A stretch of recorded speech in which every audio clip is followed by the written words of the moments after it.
Bonjour, bonjour. Alors aujourd'hui, on va faire notre petite comparatif zinzin BTC et on s'était dit qu'on allait plus, plus aller dans l'Ishimoku. Alors j'ai pas eu le temps de le potasser, donc je vais faire ça vite fait en live. Alors vous voyez ce qu'on pose de différentes lignes. Je crois que j'en avais parlé très rapidement. La Chikou Spam qui est là, qui est en le signal décalé de notre graphique. La Tekan, je sais pas comment on dit, Tankan-sen, faut dire ça spécialiste, Kinjun-sen, qui encadre. Ah ouais, d'accord. Ces deux indicateurs, on va regarder ce que c'est. Le Sekou Spam, ou son petit nom c'est SSA, et le Senku Spam B, SSB, qui forment le nuage, à proprement dit. Bon, c'est défini par différentes formules mathématiques que je vous laisserai potasser. C'est pas très important de les comprendre lorsqu'on trade. Alors, est-ce qu'on va revenir avant pour voir? Ce qui nous intéresse quand même, c'est quand même les signaux. Alors là, ils expliquent. Ah oui, là, il est en train d'expliquer vraiment chaque ligne. Ouais, il est très bien ce site. Ishimoku Kinkoyo info.info. Pour ceux qui auraient le courage, vous pouvez mettre ça dans la description. Voilà, donc il y a trois courbes. Enfin, Kinjun-sen Ishimoku, Shikuspan, Tenkan-sen et le Kumo. D'accord, le Kumo qui est formé de deux lignes. Du coup, on a bien nos 5 lignes. 1, 2, 3, 4, 5. Ah, Ishimoku. Ah oui, après, il y a les unités de temps. Ça, c'est pour les plus avancés. C'est vous comparez, vous mettez sur plusieurs unités, vous voyez comment se forment les nuages. Et là, ce qui est dramatique, c'est qu'il n'y a pas les signaux. Super ce petit truc pour faire une grande présentation générale, mais ils ont oublié les signaux. Ou alors qu'ils en parlent lorsqu'on clique sur chaque indicateur pris individuellement. Bon, on va voir de toute façon, je crois qu'ici, je crois que c'est sur ce site-là. Comprendre Ishimoku en 4 points. La méthode Tinkan, hop, la méthode si ça descend, ça signifie. Mais ce qui m'inquiète, c'est qu'il ne me donne pas les signaux. Quelle clôture, paramétrage. Ouais. Ah, voilà, c'est ça, le résumé. Une analyse complète. Hop, hop, hop. Alors, donc en résumé, si on voit notre petit graphique, donc on va mettre. Alors le BTC qui a pris cher, qui a essayé de faire son ATH, mais qui a fail assez. Attendez, c'est pas ça. Non, je crois que c'est pas celui-là. C'est pas celui-là. On va le retaper parce que c'est BTC euro. Mais j'étais sur Bitstamp. Ah ouais, j'ai dû cliquer sur le deuxième lien. Ok. Et là, on va avoir notre graphique sauvegardé. Dommage. Alors, je vais regarder quand même s'il y a le ZIN qui est apparu, mais il y en a un qui l'avait, quoi. Il faudra que je le retrouve. Je suis dégoûté, parce que je voudrais trop l'avoir sur cette plateforme. Parce que celle-là, je la maîtrise, par contre. Contrairement à Buybox. Voilà. Donc ici, comme on a un deuxième... on a deux points hauts. Enfin, on a un point haut et un point haut plus bas que le premier point haut.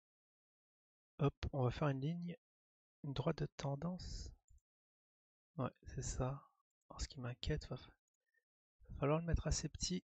Hop, la mettre entre ici et ici. On a vraiment une petite résistance. Ouais, mais non, ça je m'en fous. Ah mince, il m'a. Ah, j'ai cliqué. Ok, on va le réduire. On va le réduire. On va refaire la ligne de tendance, mais le problème c'est qu'elle est toute fine. Ça va pas du tout. Alors est-ce qu'il y a moyen de changer les réglages? Ah, c'est tout simple, clic droit.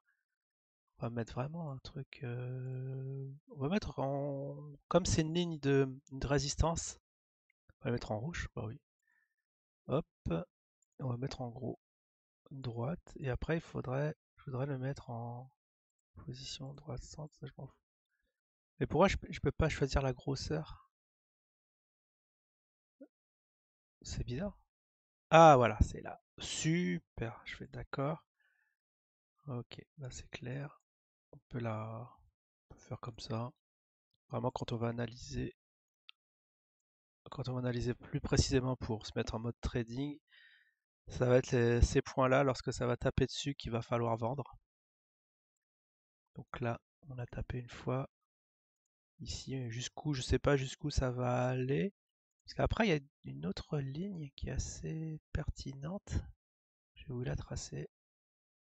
Je vais le mettre en rouge aussi.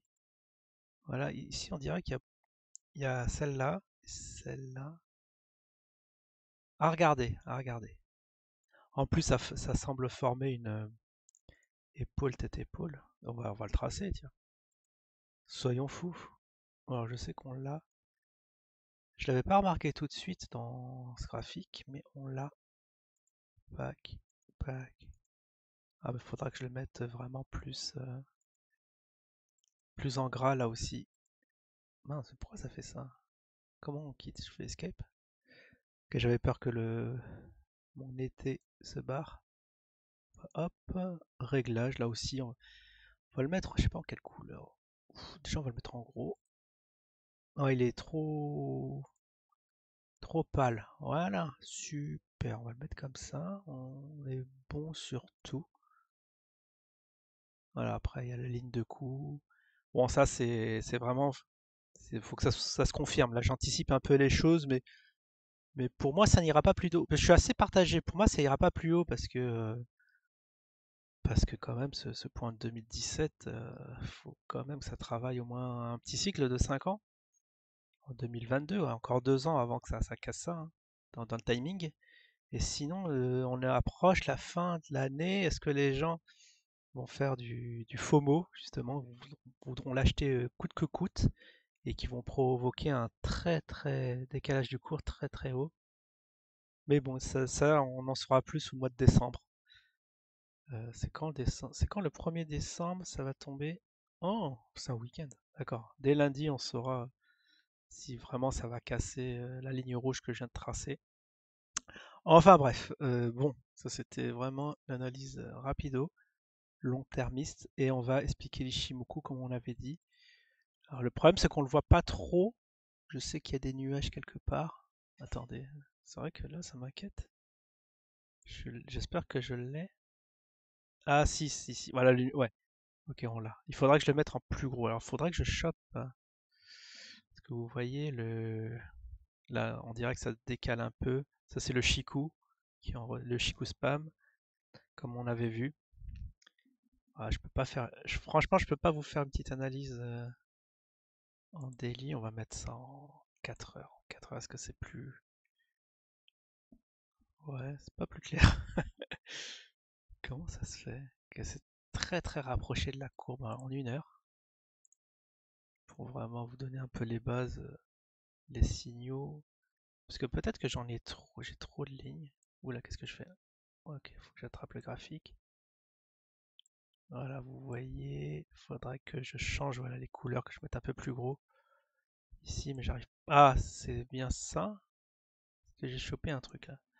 Réglage, paire de conversion. Ah, Ishimoku, d'accord, je suis bien dessus. Config, déplacement. Ah, le style, voilà, c'est ça. Voilà.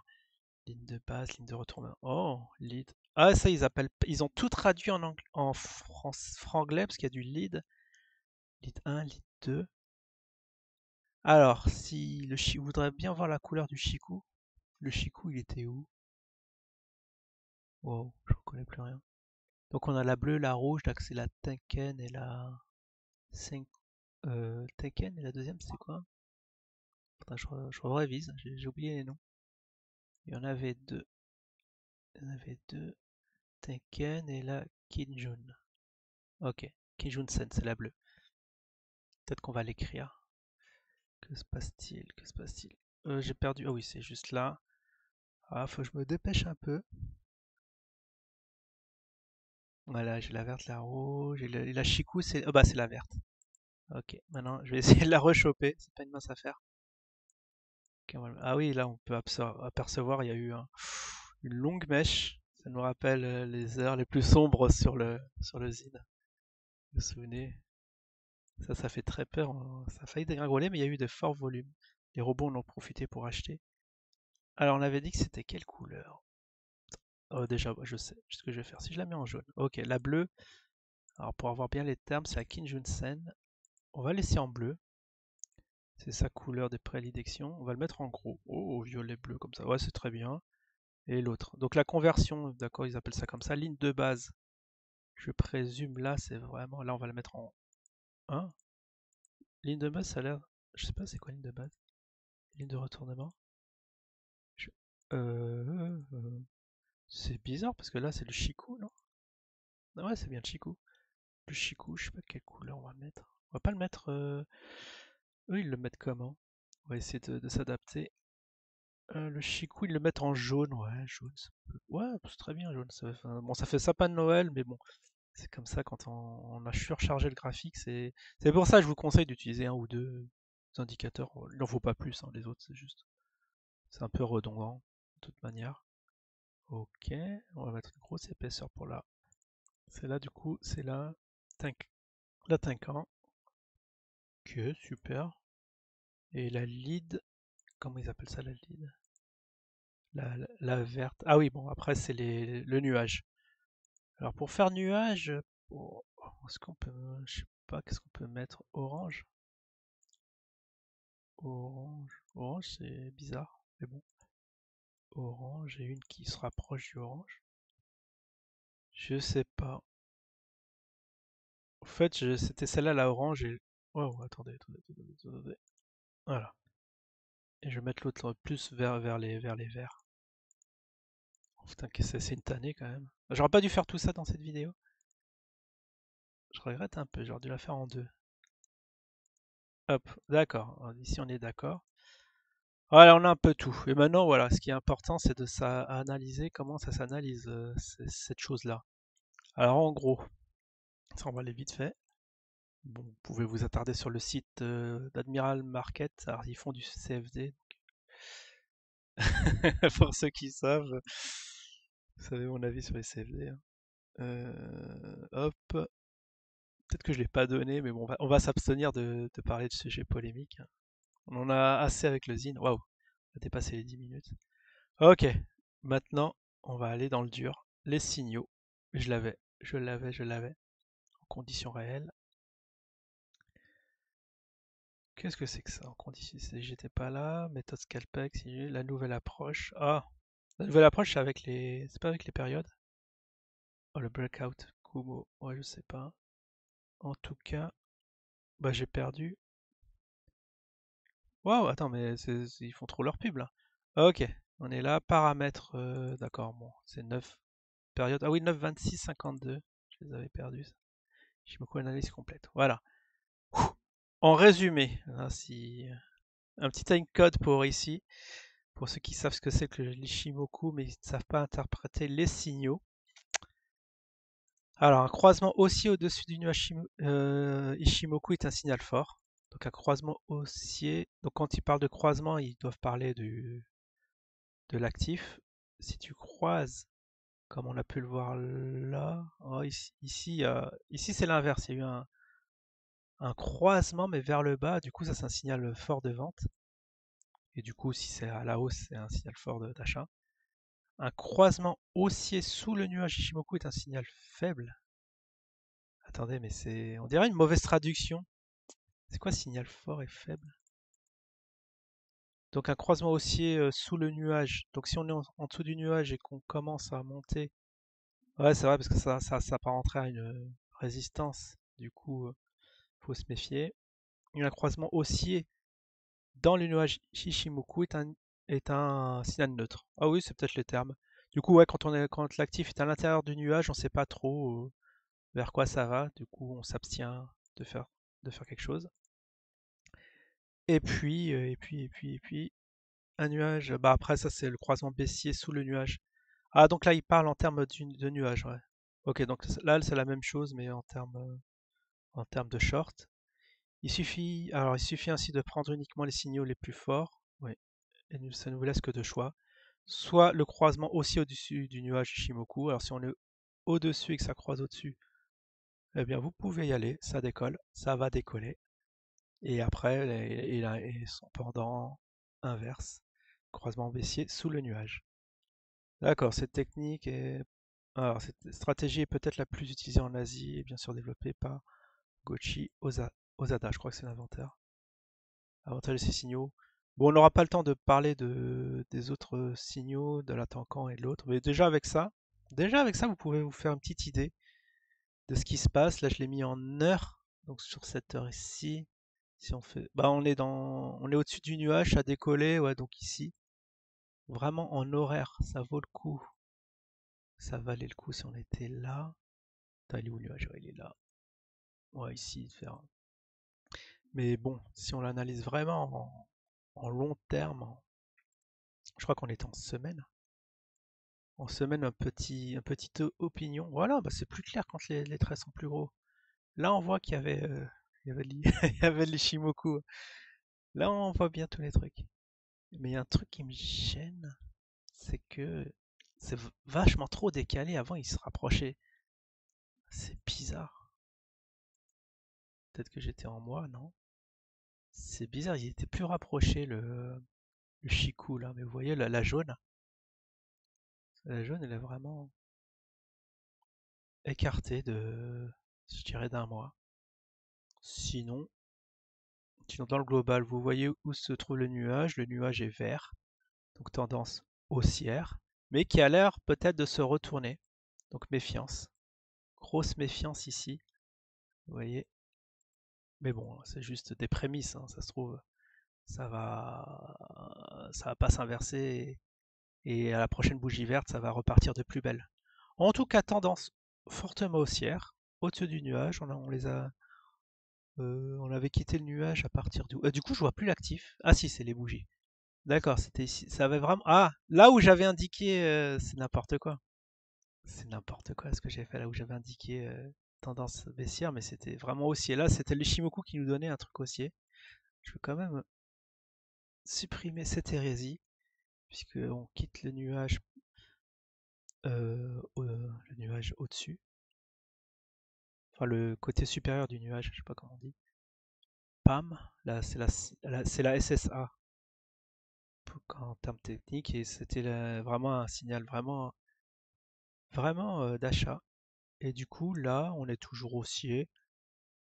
Et donc, bien sûr, si ça casse la résistance et le ATH, même moi, je vais revendre un peu de zine pour récupérer de la liquidité et me placer sur le BTC. Et oui, et bien sûr, le zine, bon, on n'a pas le temps d'en parler. Est-ce qu'il va concurrencer, est-ce que ça va être le nouveau BTC? Ouais. Bah, il a fait comme le BTC à ses débuts, il se traînait, il se laissait oublier et un beau jour, ça tombe vers le haut. Bon, va falloir repasser dessus la semaine prochaine. Je pense que ça sera la dernière série de vidéos où il y aura une petite analyse et synthèse. Du coup, je vous souhaite un très bon week-end et je vous dis à la prochaine. Ciao tout le monde.